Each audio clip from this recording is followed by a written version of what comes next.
Hey guys, it's Dolly, and today we are making healthy pumpkin pie bars.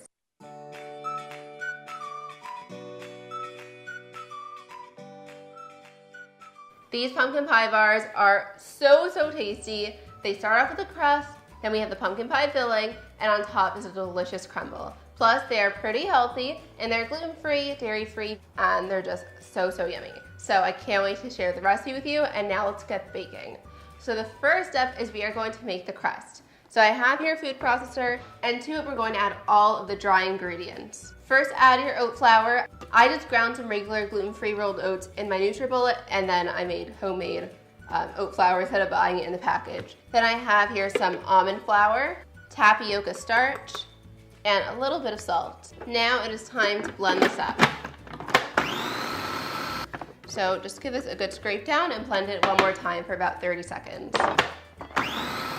This is looking perfect. Now it's time to add a little bit of maple syrup for some sweetness, and then some coconut oil. Now I like to use room temperature coconut oil, so it's kind of soft. Now if your coconut oil is like super firm, just stick it in the microwave for like 5 seconds, that's it. And also if you want all the ingredients and the measurements, you should totally head to my website, it's raininflour.com. I'll also leave the link in the description box down below so you can check out the recipe there. So this is ready to blend. I'm going to blend it in high speed and slowly add in some ice cold water. Add it in tablespoon by tablespoon. You're probably only going to need 2 tablespoons until the dough comes together. I greased and lined my pan with some parchment paper and cooking spray, and now you want to add your dough into it. It will probably be a little bit sticky, so just have your bowl of ice cold water on hand and just dip your hands into it, and it will prevent the dough from sticking to you. So it's going to look quite thin, but you want to spread it out all the way along the bottom of the pan. Now you want to place this crust in the fridge for 15 minutes so that everything sets a little bit and is chilled, and meanwhile I'm going to preheat the oven to 325 degrees, and once it's preheated you can take the crust out of the fridge and bake it for about 17 minutes until it's lightly golden brown. Then you want to make sure to fully cool it before you add in the filling, which we're going to make next. So I'll see you soon. Next, let's make the pumpkin pie filling. So I have here my food processor. I just wiped out the bowl and the blade. It doesn't have to be perfectly clean because it's all going to be baked together. And to it, I'm going to add all of my pumpkin pie ingredients. It's so simple. So to the food processor, I'm adding some pumpkin puree, brown sugar, white sugar, eggs, almond milk, cinnamon, pumpkin pie spice, and some salt. And now let's blend this up. Give it a good scrape down, so we want to make sure that everything is combined. Now let's pour the pumpkin pie filling into the pan. I'm going to bake this at 325 degrees Fahrenheit for about 45 minutes, or just until the filling is totally set.